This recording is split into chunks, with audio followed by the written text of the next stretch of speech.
అధికారం రాకముందు ఏప్రిల్ నుంచి ఇచ్చేస్తానని చెప్పి చిత్తశుద్ధిగా ఇచ్చేసినప్పుడు మిగిలినవి కూడా బ్రేక్ రాకూడదు కదా, ఇచ్చినవి కూడా కంటిన్యూ చేయాలి కదా చెప్పినవి. అవును, దాంట్లో మాట మీద నిలబడ్డారు. పింఛన్ విషయంలో అట్లా చెప్పారు ఏప్రిల్ నుంచి ఇస్తామని, ఇచ్చారు. మిగతా వాటి ఇట్లా మాట చెప్పలేదుగా. కానీ కంటిన్యూ అవుతుంది కదా ఇప్పుడు, అమ్మఒడి అనేది కంటిన్యూ అవుతున్న పథకమే కదా గత ప్రభుత్వం. ఇదిగో ఇన్ని రోజుల్లోపు ఇస్తామని ఏమన్నా చెప్పారా?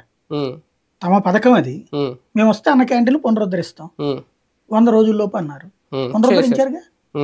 వాళ్ళు టైం పీరియడ్ చెప్పి కరెక్ట్ గా అమలు చేశారు.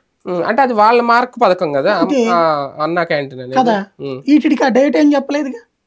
నీ 2 నెలల్లో ఇస్తాం 3 నెలల్లో ఇస్తామని ఏమన్నా చెప్పారా? చెప్పినప్పుడు ఎప్పుడైనా ఇవ్వచ్చు వాళ్ళు. 5 ఏళ్ల దాకా ఇవ్వకపోతే నేను అనుకోవడం వచ్చే ఏడాదికి ఏమన్నా ఒకటి ప్లాన్ చేస్తాం, ఒక్కొక్కటి ఏడాదికి ఒకటి ఇంప్లిమెంట్ చేస్తాం. ఎందుకంటే ఇప్పుడు వరదలకే డబ్బులు లేవు అన్నప్పుడు వీటికి ఎక్కడి నుంచి వస్తాయి డబ్బులు?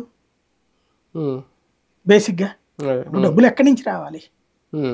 అమరావతి తయారు కావాలి, ముందు అమరావతికి ఖర్చు పెట్టాలి, అమరావతికి తయారు కావాలి, అక్కడికి భారీ ఎత్తున పరిశ్రమలు రావాలి, వాళ్ళందరూ ప్రొడక్షన్స్ చేయాలి, వాళ్ళు సంపాదించాలి, వాళ్ళు పన్ను కట్టాలి, అప్పుడు కదా సంపద వచ్చేది.